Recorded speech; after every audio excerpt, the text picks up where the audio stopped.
آپ انتہائی عزت کے ساتھ، احترام کے ساتھ اس ادارہ کے روح رواں، اس ادارہ کے سرخیل، اس ادارہ کے قائد، اس ادارہ کی قیادت و سیادت جن کے ہاتھوں میں ہے اور جن کی برکتوں کا فیض ہے کہ یہ ادارہ ہمارا پھیل اور پھل اور پھول رہا ہے۔ میری مراد حضور قبلہ پیر محمد اکرم قادری نقشبندی قلندری دامت فیوزہ سرپرست اعلیٰ ادارہ منہاج الرسول صلی اللہ علیہ وسلم مدنی پاکستان، میں آپ سے انتہائی ادب اور احترام کے ساتھ ملتمس ہوں کہ آپ ان غلامان مصطفیٰ، عاشقان مصطفیٰ اور ادارہ سے محبت کرنے والوں سے مخاطب ہوں۔ نعرہ تکبیر، نعرہ رسالت، نعرہ رسالت، نعرہ رسالت، عشق اللہ عشق رسول، عشق اللہ عشق رسول۔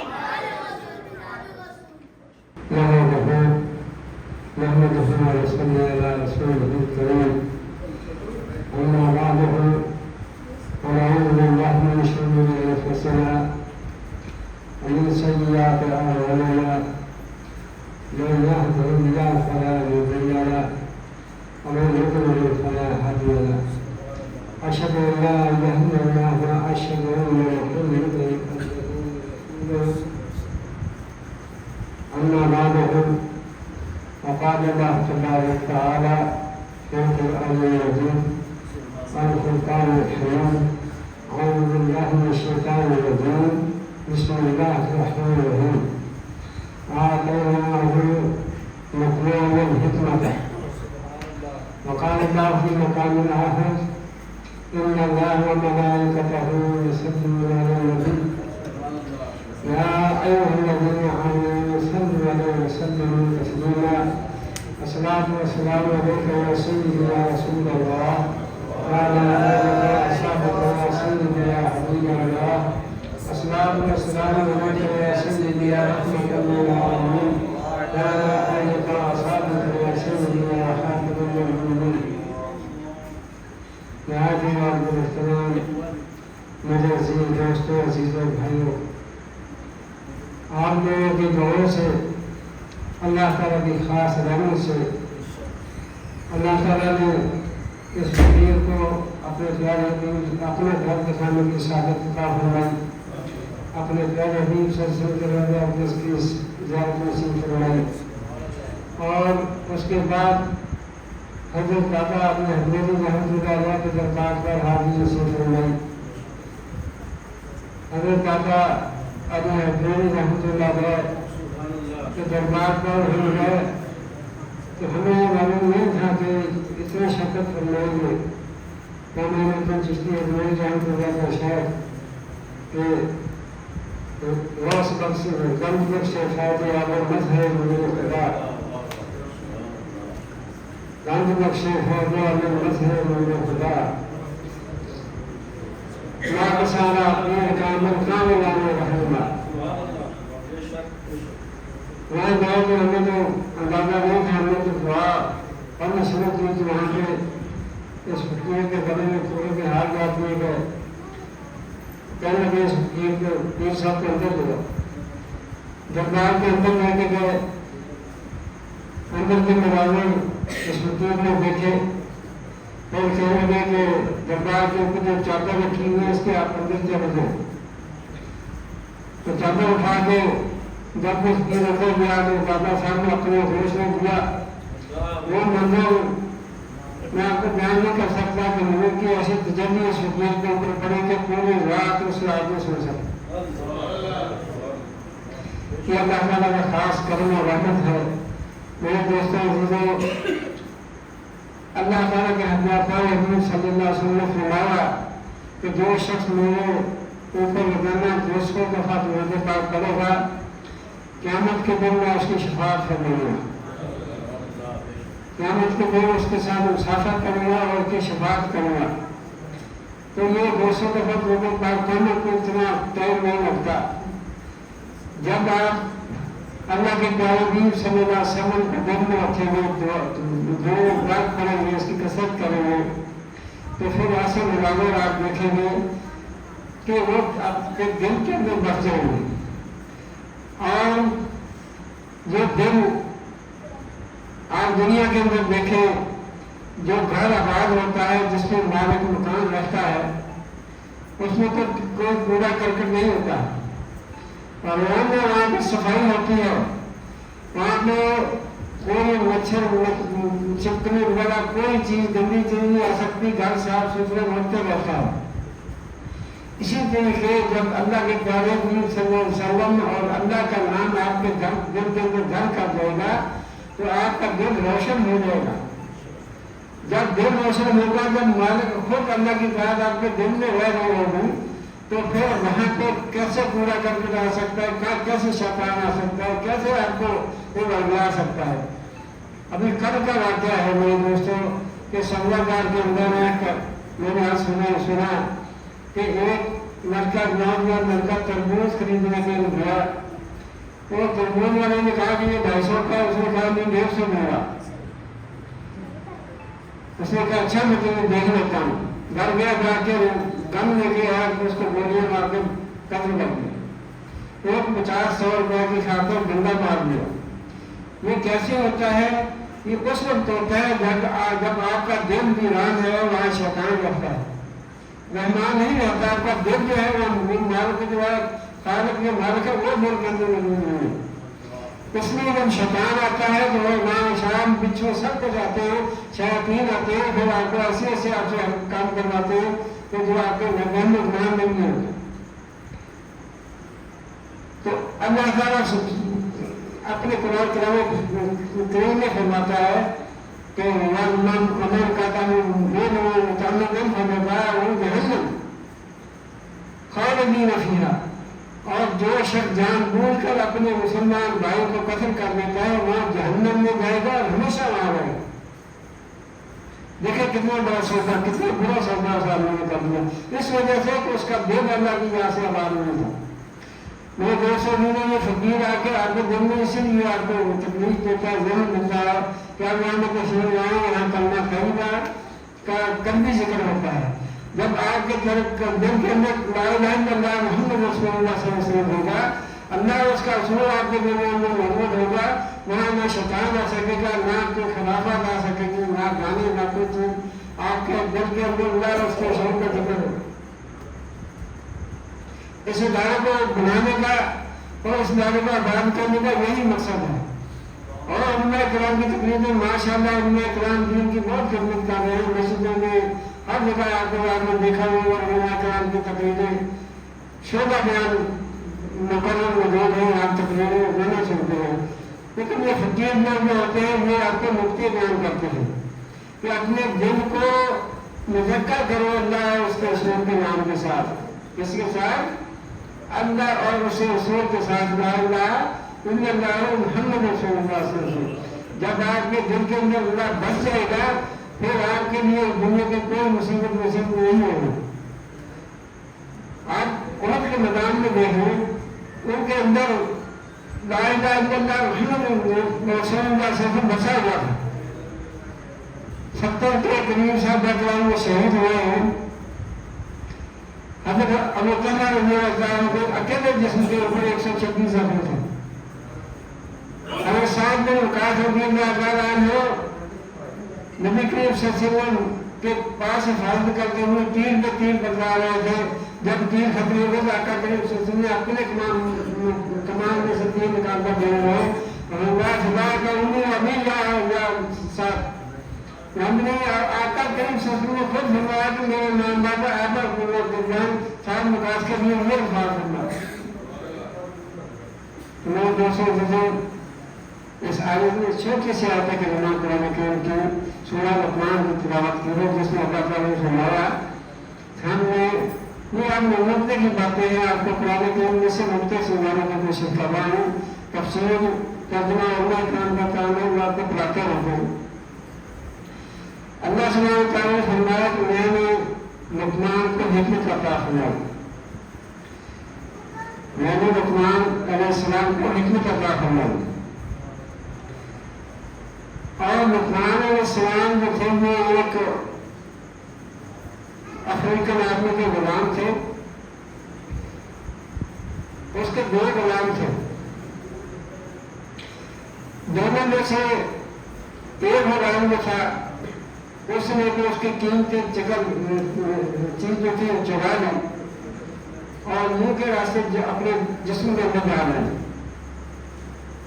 جیسے اس نے یہ کام کیا تو مالک نے کہا دونوں غلاموں کو کہ آپ دونوں چور ہیں. لقمان علیہ السلام نے عرض کی کہ ہمارے مالک آپ ایسا کریں گرم پانی سے ہم دونوں کو قے کروائیں, قے کے ساتھ جو بھی ہمارے اندر ہوگا باہر آ گئے. زیادہ گرم پانی کیا گیا, قے کروائی گئی تو جو دوسرا غلام تھا اس کے اندر سے وہ قیمتی انگوٹھی جو بھی تھا وہ باہر نکلا. یہ پہلی حکمت تھی جو لقمان علیہ السلام کے زبان سے الفاظ کے بعد ظاہر ہوئی. اللہ سبحانہ و تعالیٰ نے اس مالک جو تھا اس نے اللہ لقمان علیہ السلام کو اتنا پسند کیا کہ اس کو آزاد کر دیا. اس کو آزاد کرنے کے بعد اللہ سبحانہ و تعالیٰ کو لقمان علیہ السلام کی کیونکہ دل صاف تھا, دل کے اندر اللہ کا ذکر تھا, دل کے اندر اللہ موجود تھا. اللہ سبحانہ و تعالیٰ نے جبریل علیہ السلام کو بھیجا کہ لقمان سے کہو کہ آپ کو دو چیزیں آپ کو پیش کی جاتی ہیں, یا نبوت یا حکمت. آپ جو بھی ان میں سے پسند کریں آپ کو عطا کر دی جائے گی. لقمان علیہ السلام نے عرض کی کہ اللہ سبحانہ و تعالیٰ سے تک میرا پیغام پہنچا دوں کہ اگر میں نے نبوت قبول کی تو ہو سکتا ہے مجھ سے کوئی خطا ہو جائے, نبوت کا بہت بڑا ہوتا ہے, تو میں پکڑ میں آ جاؤں, لہٰذا مجھے حکمت چاہیے, حکمت عطا کر دوں. اللہ سبحانہ و تعالیٰ نے لقمان علیہ السلام کو حکمت عطا کر دی اور حکمت کے جو بھی پندے تھے اٹھا دیے. اب لقمان علیہ السلام جس بھی بوٹی کے پاس جاتے تھے اللہ کی طرف سے ایسا علم عطا کر دیا گیا کہ بوٹی خود اپنی زبان حال سے بول کر سناتے تھے کہ میرے اندر یہ مرض کی دعا ہے. ایسا اللہ نے رحمت عطا کی. تو وہ لقمان حکیم جب نصیحت کرتے ہیں اپنے بیٹے کو, وَإِذْ قَالَ لُقْمَانُ لِابْنِهِ وَهُوَ يَعِظُهُ يَا ابْنَتَ لَا تُشْرِكْ بِاللَّهِ, اے میرے بیٹے کبھی اللہ کا کسی کو شریک نہیں ٹھہرانا, کبھی اللہ کا کسی کو شریک نہیں ٹھہرانا. تو یہ جو لقمان علیہ السلام کا چھوٹا بیٹا تھا اس نے سفر کا ارادہ کیا, تجارت کا سفر تھا. ایک آدمی سے لقمان علیہ السلام نے پیسے لینے تھے تو ان کو بھیجنا مقصود تھا, وہاں پہ تجارت کا کام بھی تھا.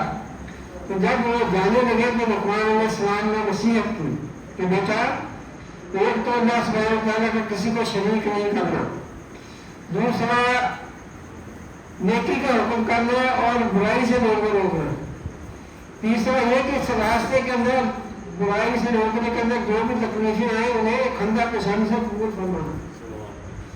چوتھا یہ کہ زمین کے اوپر اکڑ کر نہیں چلنا, اور میرے بیٹے اگر تم ایک جگہ برابر بھی نیکی لے کے آگے اللہ تعالیٰ اس کو قبول فرمائے گا, وہ اللہ کے سامنے لکھی جائے گی. اگر ایک جگہ برابر بھی تم برائی لے کے آؤ گے تو وہ بھی لکھی جائے گی. اس لیے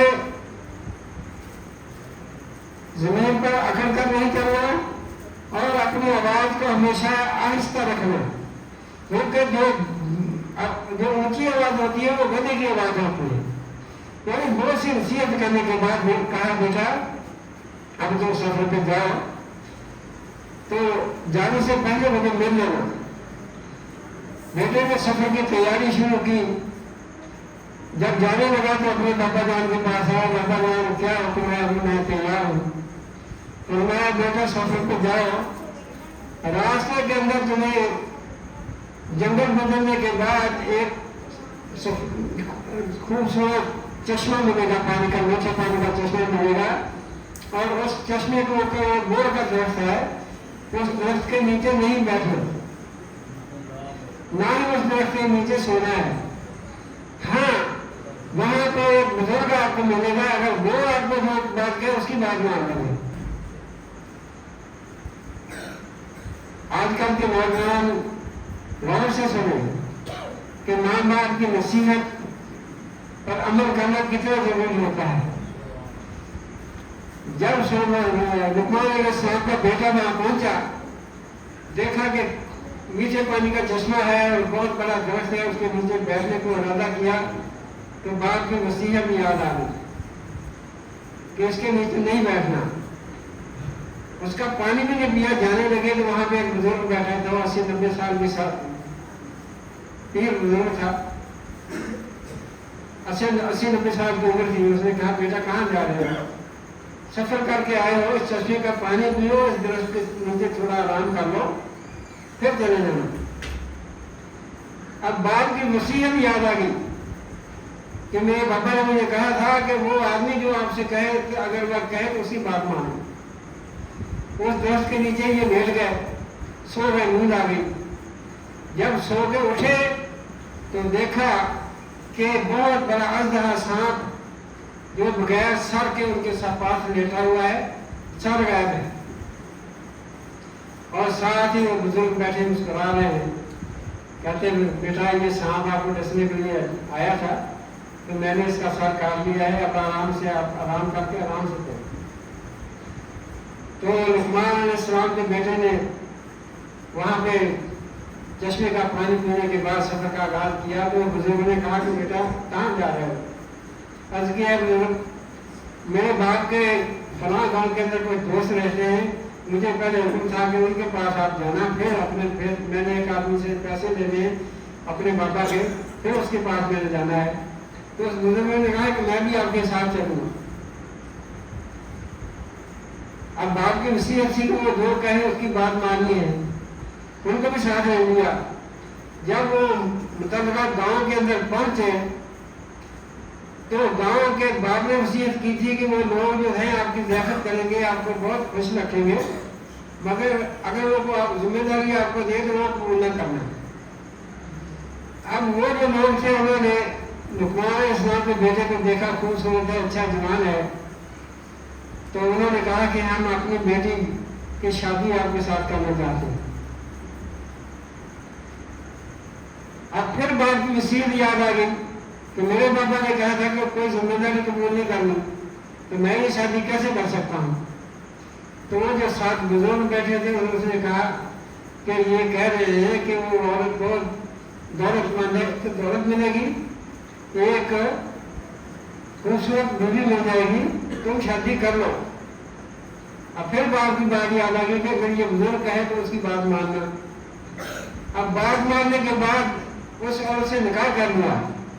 جیسے ہی نکاح کیا تو ایک اس بستی کا آدمی آ کر کہنے لگا بیٹا تم نوجوان ہو، خوبصورت ہو، تم نے اس عورت سے شادی کر لی ہے، اس عورت سے جس نے بھی شادی کی ہے ابھی تک 9 آدمی جو ہیں وہ مر چکے ہیں۔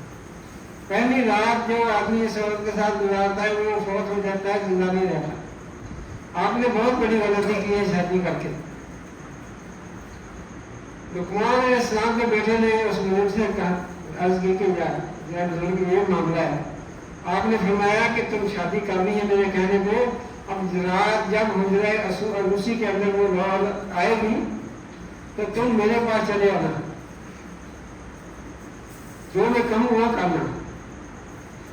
خیر رات بھی وہ عورت آئی تو وہ لڑکے نے بہانہ کر کے باہر آیا، اس بزرگ کے ساتھ ملے، اس نے ایک میٹھی کوئلے کا کر کے میٹھی دی، کہا کہ جاؤ اس عورت سے کہو کہ کپڑے اتار کر، جسم اتار کر اس کے اوپر بیٹھ کر اپنے انداز میں نہانی کو سیک دیں، اس کے بعد وہ میٹھی میرے پاس لے آئے۔ اور اس نے یہ عمل کیا۔ جب وہ آ گیا لے کے میٹھی تو اس نے دیکھا تو اس انگیٹھے کے اندر 2 چھوٹے چھوٹے سانپ جل رہے تھے آگ کے اندر۔